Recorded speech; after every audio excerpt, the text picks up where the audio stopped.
இந்த பதிவு வந்து பார்த்திங்கன்னா முட்டாள் ரசிகர்களுக்கு தலைவா நீ வா, தலைவா நீ வா, இல்லை அண்ணா நீ வான்னு பதவியேற்க கூப்பிட்றாங்க. தெரியாமல் தான் கேட்குறேன், தலைவனுக்கு என்ன 4 கை 2 தலையாக இருக்குது? உனக்கு ஓடுற ரத்தம் தானே அவங்களுக்கும் இருக்குது. இல்லை அவங்களுக்கு மட்டும் 32 லிட்டர் ரத்தமாக இருக்குது. நமக்கு 8 லிட்டரு, அவங்களுக்கு 32 லிட்டர் ரத்தம் இருக்குது, கொஞ்சம் அதிகமாக வேலை செய்வாங்கன்னு. உங்கள்கிட்ட ஒரே ஒரு கேள்வி, என்ன தகுதியில் நீ அந்த ரசிகர் அதான் நடிகனை விட குறைஞ்சி போயிட்ட சொல்லு பார்க்கலாம். போஸ்ட் ஒட்டுறேங்கிற, உண்ணாவிரதம் இருக்கிறேங்கிற, நீ வா நீ வா அப்படின்ட்டு நீ தலைவனாகு, உன்னோட நண்பனை வேட்பாளராக்கு.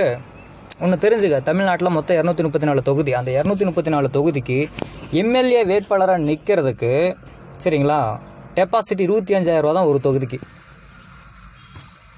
234 தொகுதிக்கும் சேர்ந்தே மொத்தம் 58.5 லட்சம் தான் செலவே. சரிங்களா, நீங்கள் ஒரு குரூப்பாக நில்லுங்க, 234 தொகுதியில் தனியாக நில்லுங்க, ஒரு பேரை உருவாக்குங்க. எதுக்கு அடுத்தவங்க காலை பிடிச்சிட்டு இருக்கிறீங்க?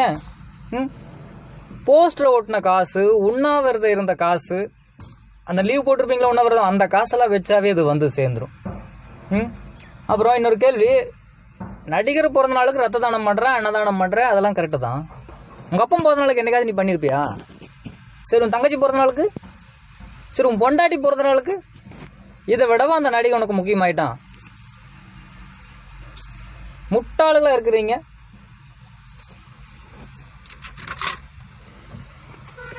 இனிமேலாவது மாறுங்க, அடுத்தவனை நம்பி பிழைக்காதீங்க. சரியா, எப்போ தான் நீங்களாம் மாறுவீங்கன்னு தெரியல. உங்களெல்லாம் பார்க்க அப்படி ஒரு வருத்தம். சரிங்களா, அதாவது நீங்கள் எனக்கு சம்பாரிச்சு ஒன்று கொடுக்க போகிற, நானும் உங்களுக்கு ஒன்றும் சம்பாரிச்சு கொடுக்க போகிறதில்ல, அதில் ஒன்றும் ஒரு பிரயோஜனம் கிடையாது.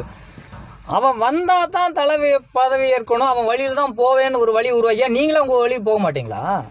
உங்களுக்கு ஒரு வழி தெரியாதா? அந்தளவுக்கு முட்டாளா நீங்கள்?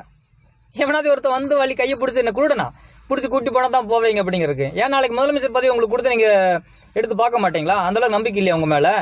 ஒரு எம்எல்ஏவை நிற்கிறது உங்களுக்கு தகுதி இல்லையா, திறமை இல்லையா? என்னோட நம்பர் 8681920601. சரிங்களா, எப்போ வேணால் கால் பண்ணுங்கள். திட்டுறதா இருந்தாலும் சரி, வேறு ஏதாவது பேசுறதாலும் சரி, இல்லை எம்எல்ஏனுக்கு நிற்கிறேன் நான், அதுக்கு என்ன பண்ணணும்னு கேளுங்க, அதுக்கு நான் சொல்கிறேன். சரிங்களா, எந்தெந்த ஊர், எந்தெந்த மாவட்டம், எந்த ஏரியா இருந்தாலும் சரி, 234 தொகுதியிலையும் சரிங்களா நிற்கலாம். வெறும் 25,000 ரூபா டெபாசிட் இருந்தால் போதும். உங்களுக்குன்னு ஒரு பாதையை உருவாக்க தயவு செய்து நடிகர் பின்னாடி போகாதீங்க. எனக்குலாம் அவ்வளோ வருத்தம். ஒரு தமிழினம் சரிங்களா, எவனோ ஒருத்தனை பின்னாடி பிடிச்சிட்டு நான் அவன் பின்னாடி தான் போவேன் நின்றுட்டு இருக்கீங்க சொல்கிறேன் பார்த்தீங்களா? என் பின்னாடி கூட நீங்கள் வர வேண்டாம், எந்த ஒரு தலைவன் பின்னாடியும் போக வேண்டாம், நீங்கள் தலைவனாகுங்க. சரிங்களா, நான் சொன்ன புள்ளி விவரம் சரி, இந்த டெபாசிட் தொகையெல்லாம் சொன்னாங்களா, கொஞ்சம் முன்ன பின்ன மாற்றம் இருக்கலாம். புள்ளி விவரத்தில் ஏதாவது தவறு இருந்தால் மன்னிச்சிடுங்க. என் மேலே உங்களுக்கு கோபம் வந்துருச்சுன்னா நான் கேட்ட கேள்வியில் ஒரு பதில் சொல்லுங்கள். நீங்களே சொல்லி பாருங்கள், என்னோட என் மேலே இருக்கிற கோபம் தீர்ந்துடும்.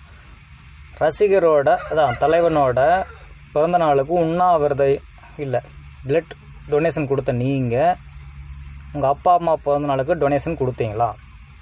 இல்லை. அப்புறம் அந்த நடிகர் எந்த விதத்தில் உங்களை விட திறமையான அல்லது தகுதியான ஆளுன்னு நினைக்கிறீங்க, அல்லது அவர்கிட்ட இருக்கிற எந்த தகுதி உங்ககிட்ட இல்லை சொல்லுங்கள். சரிங்களா, நான் உங்கள்கிட்ட கேட்ட கேள்வி தவறுன்னா நான் மன்னிப்பு கேட்டுக்கிறேன். சரிங்களா, அதாவது நீங்கள் பதில் சொன்னால், ஒருவேளை உங்கள் பிறந்த நாளுக்கு உங்களுடைய தலைவன் இரத்த தானம் பண்ணுவானா? இல்லை உங்களுடைய பிறந்த நாளுக்கு அவர் வீட்டில் அன்னதானம் பண்ணுவாரா? இதெல்லாம் கேட்டுக்குங்க. நீங்களே ஒரு சுய சிந்தனை, அதாவது என்ன சொல்ல, சுய சிந்தனை, சுய பரிசோதனை செய்து கொள்ளுங்க. அதில் ஏதாவது தவறு இருந்ததுன்னா என்ன சொல்லுன்னா, உங்களுக்கு இதை பார்த்தோன்னே கோபம் வரும், திட்டலான்னு தோணும், அதுக்காக தான். திட்டுறதா இருந்தாலும் சரி, சரிங்களா, என்னோடய கருத்து சரினாலும் சரி, என்னோடய நம்பர் நான் தெளிவாக கொடுத்துருக்குறேன், கூப்பிடுங்க. ஓகே.